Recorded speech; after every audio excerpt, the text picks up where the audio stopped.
Hello, welcome back. I'm David with Real and Rooted, and in today's video I'm going to talk about philodendrons and how to propagate them and turn them into, several other plants of their own. So this method actually works with philodendrons and pothos and other kind of similar vine growing houseplants. These particular cuttings I got from a dear friend, Perry. She's a family friend of ours, and she was nice enough to cut off 3 from her own philodendron, and then I'm going to turn them into my own that I'm going to hang in my bedroom window. The method that I'll be using today is called water propagating. It is just one method. I know that there are other methods that you can do with vine plants to propagate them and turn them into other plants of your own, but this is just the one that I'm going to go over today, so let's get into it. What you want to do is have glasses of water or just any sort of water ready, because we are water propagating, so you need water obviously. And then you will notice that there are these little black or brown sort of things growing out of where each leaf comes from, and those are called nodes, and that's what's going to turn into the roots. And you might be wondering, what's the point of propagating, or why would you even do it? There are a few benefits to doing it. One, it keeps the plants happier because these grow super long. If you don't know what they are, they're just a long growing vine houseplant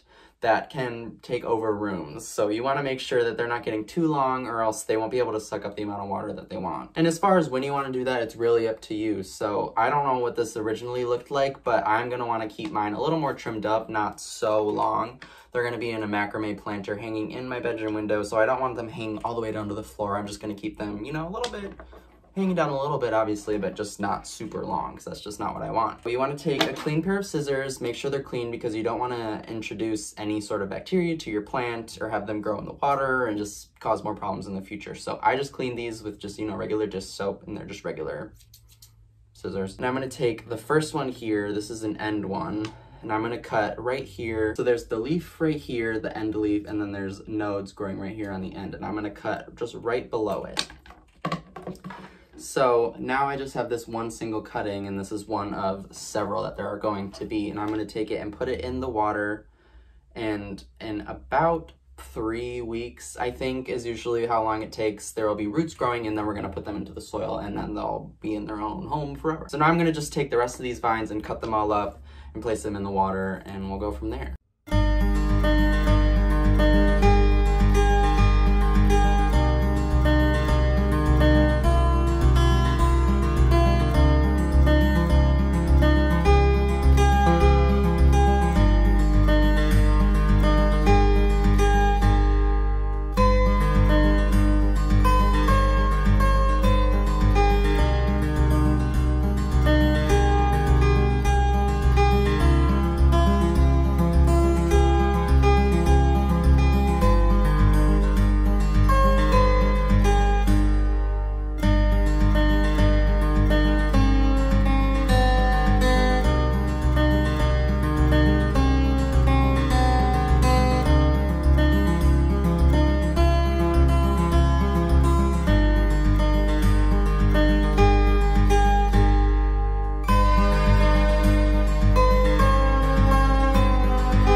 And then I just want to show this last one up close. So what I'm doing is I am taking where the nodes are and I'm cutting off right on either side of it, just so the plant doesn't have too much energy going anywhere but just the leaf. So then the roots are going to come out of here, and then this will just be its own plant. All right, and that is everything. So I will check back in once these have their roots established, and then I go to plant them. But as far as the water goes, you don't have to change it every day, but change it, you know, just every time that you could think of it. Could be like every other day or something like that.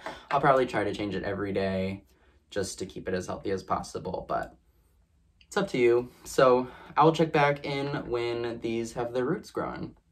All right, so it's now officially been actually 2 months, which is way longer than I recommend waiting, but I did want to make sure that my roots on these guys were long enough.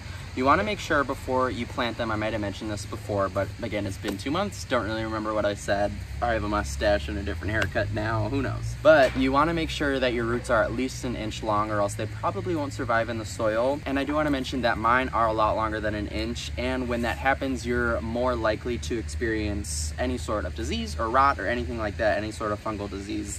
It is more probable when the roots are longer. I don't think that's going to necessarily be a problem today, but we'll see. So I'm going to be using just a pre-mixed indoor potting soil mix for these 2 pots. Some of the leaves didn't survive and I threw them away as time went on, as I changed out the water, and that's okay. I do still have a lot here. I told my boyfriend Kevin that I would give him a plant, and then I'm going to make a plant for myself. So I have 1 in terracotta, which I do recommend as the preferred method of, or type of pot, I guess. So this is the one I'm going to be giving to him because I love him so much and he deserves the best. Aww. And then this one I'm going to do for myself. I just bought a set of white ceramic pots. They came 3 off of Amazon in different sizes. This is the middle one. There was a small, medium, and a large. This is the one I'm going to be using. I had already potted a pre-bought Pothos before in the larger one, and I used a different sort of potting mix than the one I'm using today, and it got rotted out. So I'm going to be changing up the soil today, and I also know now that I should be using my soil measurer, thermometer kind of thing a little bit more frequently. I was watering too much and it wasn't in the proper conditions. Whatever.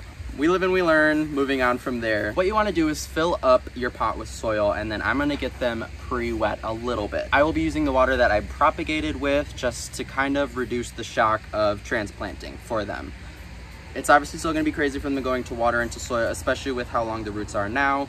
Some of them are long, some of them are a little bit shorter, so we'll see how that works out. So I'm going to get it wet a little bit first after I fill up the pots with soil, and then I'll show you how I would prefer to put the leaves in there.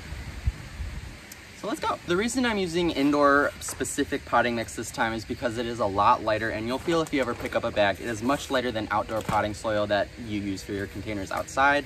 It is much, much lighter than that, and for that reason, it doesn't hold on to water as long, which is really good for your inside plants because they don't have the sun and the wind and things like that to dry them out quicker like your outside containers do.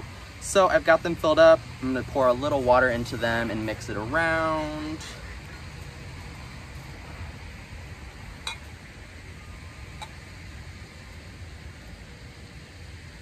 And then once I have them in, I'm also going to wet them fully again with the rest of the water. You want to keep them wet to, again, reduce the shock of going from completely wet all the time in water to potting soil.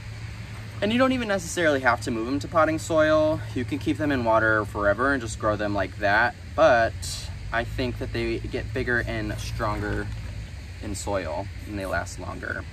But that could just be me. And I've learned after having a few houseplants over the years that I don't like the soil to be filled up all the way. I do like to have a little lip around the edge for when you water. If you just pour water in and it doesn't go through the soil quickly, it's not spilling over the top, because I've had way too many messes like that with all the times I have watered other plants. So now I know that I don't want to fill them up all the way.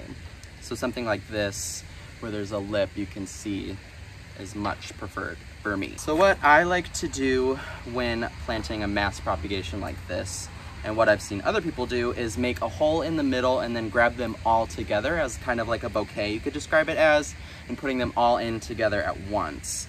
I'm gonna do that with this one, and then if I propagate any more of the same one, once it starts growing and I cut any more off, then I can just add them around that like center bunch there. And I just do that because it leaves a fuller plant. It's more bulky, more bushier, and not so stringy. I don't know. words. And you could see how long the roots are. You can see it against my shirt. Some of them are much, much longer than others, and that's good. They do look pretty healthy. You don't want them to be orange or brown or anything like that. So these are kind of an off-white color. To me, that seems pretty healthy. I made a little indent here in the pot, and then I'm gonna grab, I'll just do this one in 2 bunches. So I have them kind of all just grabbed here, bunched together with the roots. Then I'm gonna set them gently down into the soil. You do wanna be gentle. You don't wanna, these roots are pretty fragile, but make sure they're deep enough. And then I'll backfill with more soil after this.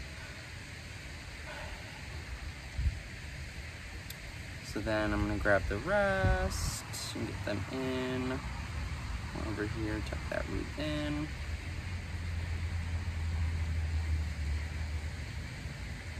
And roots are definitely not as fragile as we like to think, but they are still fragile, but they can take a little bit of movement and things like this.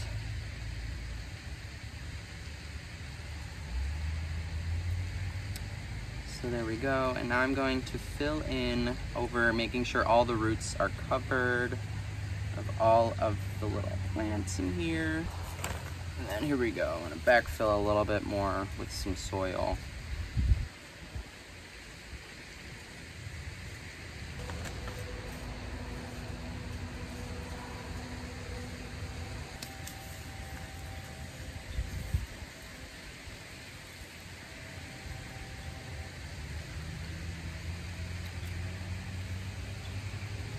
There you go. It kind of looks a little bit, obviously it's very messy and it doesn't look super bushy or full or like much right now, but once these roots start growing, this will turn into a whole big, I'm gonna have it hanging in a macrame. It's gonna be a whole big draping philodendron. So now I'm gonna get this one potted up with the rest of the ones in the other mason jar of leaves, and that'll be it. And this is the jar that had the leaf growing inside the water, which is not great.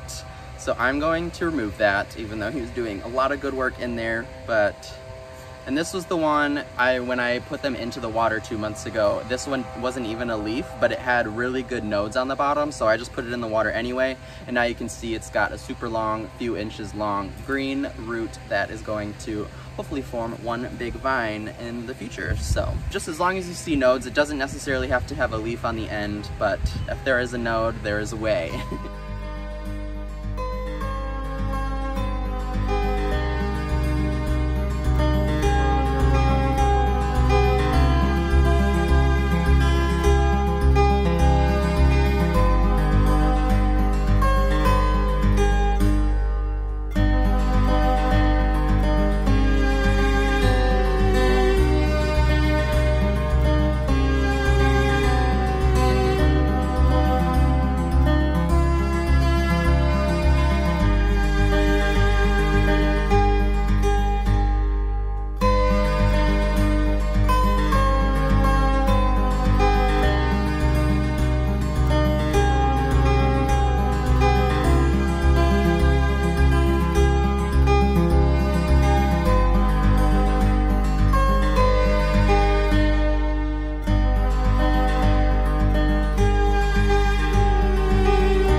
So as you saw that time, I did those ones one at a time and kind of spaced them out more specifically and more carefully. So this one has just a bunch going around the edge, and then the one in the middle, and there's water running through it. So I made sure to get these both really wet, as I said before, and now I'm just gonna make sure that they sit in a well-lit, indirect, bright light area for a couple weeks or so until they acclimate to the soil, and I'm gonna make sure that they stay wet, and then after about a week, maybe 2 weeks, I'll just start watering them like normal. Hopefully they'll adapt to the new soil conditions by then, and then it'll just be a normal plant after that. So we went from those few cuttings to 2 whole new plants that'll be massive, hopefully one day really big philodendron plants. So I'm gonna let the rest of this water drip out, and I hope this was helpful. I know that there's a bunch of ways to do this differently, but this is the way that I've been using and that I know works for me. So thank you guys so much for watching. Again, I hope this was helpful, and I will see you guys next time. Goodbye.